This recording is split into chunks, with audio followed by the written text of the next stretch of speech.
বলছে 120 টাকা এই সিমটা বিক্রি হয়।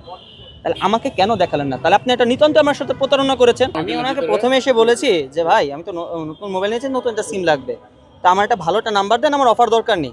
আর আমি উনি বলছে আমার কাছে 300 টাকার অফার আছে, আপনি ওটা নেন। আমি বললাম যে না, আমি দেখেছিলাম যে 180 টাকার একটা অফার আছে, যেটা নাম্বারগুলো সুন্দর হয় বা অফার কম। আমার একটা অফার দরকার নেই, কারণ অফারের একটা লিমিটেশন আছে যে 15 দিন 30 দিন পরে মেয়াদ চলে যায়, কিন্তু সিমটা তো আজীবন থাকবে আমি যতদিন জীবিত। তো উনি বলছে আমার কোনো সিম নেই। আমি বলছি দেখেন না, না এই কয়েকটাই আছে। তা আমি যেহেতু ইমার্জেন্সি আমার লাগবে একটা গ্রামীণ সিম, আমি নিয়েছি। নেওয়ার পরে যখন কমপ্লিট আমার পেমেন্ট কমপ্লিট, তখন উনি বলতেছে যে উনি গেস করে বলতেছে আপনার কাছে সিম আছে। তো উনি ওনার কাছে বিক্রি করার জন্য তখন সিমটা বের করছে, বলছে 120 টাকা এই সিমটা বিক্রি হয়। তাহলে আমাকে কেন দেখালেন না? তাহলে আপনি এটা নিতান্ত আমার সাথে প্রতারণা করেছেন, কারণ আমার তো ওই নাম্বারটা চুজ হচ্ছে না। আমি কেন 30 জিবি 600 মিনিটের লোভে পড়বো? আমার তো নাম্বার দরকার। উনি বলে 15টা নাম্বার নেওয়া যায়।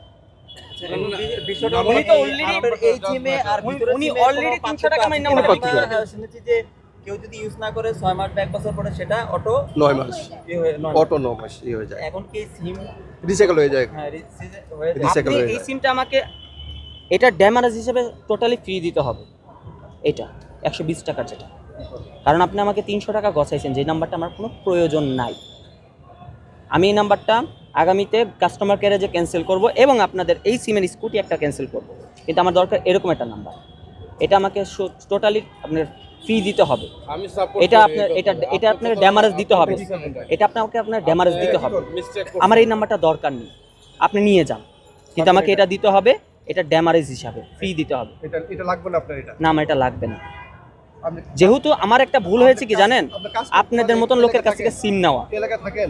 হ্যাঁ, আমি যাত্রাবাড়ির ছেলে, আমি এখানে ডিউটি করতেছি, আমি সারাদিন আছি, আমার নাম্বার আপনার কাছে আছে।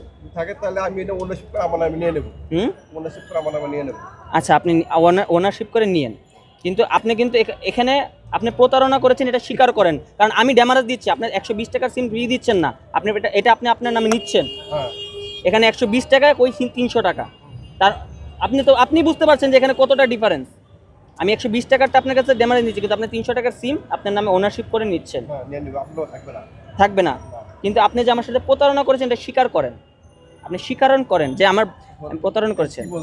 হ্যাঁ, আপনি এটা আপনার ব্যাগের ভিতরে ছিল, আপনি এটা মিস্টেক হয়েছে, এটা বলতে হবে। কি সমাধানে যাবেন? আমি তো বললাম তো যে এমনি নিতে চাই, কোনো সমস্যা নেই। তাই তো আমার নাম্বার রাখবো, নিতে পারি, আমার নাম্বার নিতে পারি, রাখতে পারবো, রাখলে আবার বলছি তো আপনি 3 ঘন্টা পরে সেটা নিতে পারবেন, এটা আপনার ইচ্ছা। অলরেডি 1:30 বাজে, আমি এখানে আছি সন্ধ্যা পর্যন্ত। আপনি কোথাও 3 ঘন্টার কারণটা কি একটু বলবেন যে আসলে 3 ঘন্টা ছাড়া একটু হয় না।